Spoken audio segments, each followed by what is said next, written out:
యేసయ్య నామానికి మహిమ కలుగును గాక. మీ అందరికీ నా ప్రత్యేకమైన వందనాలు. చాలామంది వాక్యం విని బలపడుతున్నారని నేను నమ్ముతున్నాను. అలాగే సమయానుకూలంగా చాలామందికి వాక్యాలు అనేవి గుర్తుకు రావు.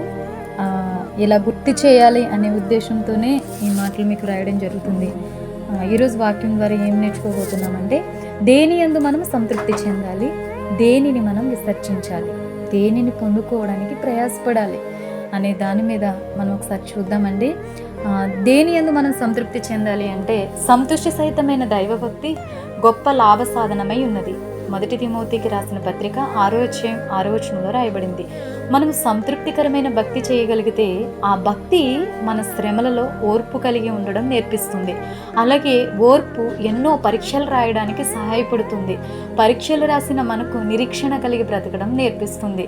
రోమా 5వ అధ్యాయం 3వ వచనం నుంచి 5 వచనాల వరకు చదివినట్లయితే మీరు తెలుస్తుంది.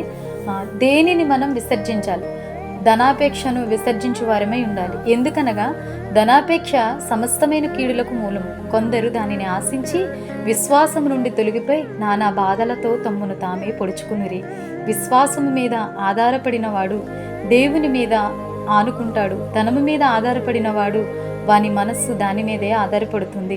ఫర్ ఎగ్జాంపుల్గా ఇస్కరియోతు యూదా కూడా దేవుణ్ణి అమ్మేసినప్పుడు ధనాన్ని ఆశించే ప్రభువైన యేసుక్రీస్తు వారిని అమ్మివేశాడనమాట. అలాగే ధనవంతులగుటకు అపేక్షించేవారు శోధనలోను ఉరిలోను అవివేక యుక్తములను హానికరములనై నా అనేక దురాశలలోను పడుదురు. అట్టివి మనుషులను నష్టంలోను నాశనంలోను ముంచివేయును.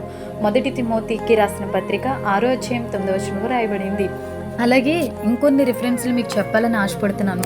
మార్కు సువార్త 4వ అధ్యాయం 19వ వచనంలో, వీరు వాక్యం విందురు గాని ఐహిక విచారములను ధనామోసమును మరి ఇతరమైన అపేక్షలను లోపల చొచ్చి వాక్యం అణిచివేయటం వలన అది నిష్ఫలమగునని దేవుని వాక్యం చెప్తుంది. అలాగే సామెతలు 20వ అధ్యాయం 21వ వచనంలో, మొదట బహు త్వరితముగా దొరికిన స్వాస్యం తుదకు దీవెన నొందకపోవును అని వ్రాయబడింది. అలాగే సామెతలు 22వ అధ్యాయం 16వ వచనంలో, లాభం నొందవలనని దరిద్రులకు అన్యాయము చేయు వానికిని ధనవంతులకు ఇచ్చువానికిని నష్టమే కలుగునని దేవుని వాక్యం చెప్తుంది.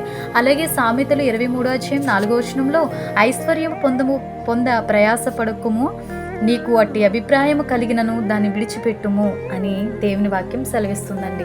చూసారు కదండి, ధనం పట్ల మనకుండే ఆలోచనలు.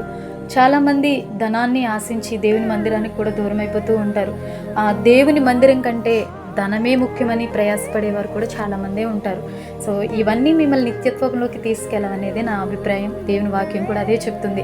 అలాగే దేనిని పొందడానికి మరి ప్రయాసపడాలి మనము అని అంటే, నీతిని, భక్తిని, విశ్వాసమును, ప్రేమను, ఓర్పును, సాత్వికమును సంపాదించుకున్నట్టుకు ప్రయాసపడము.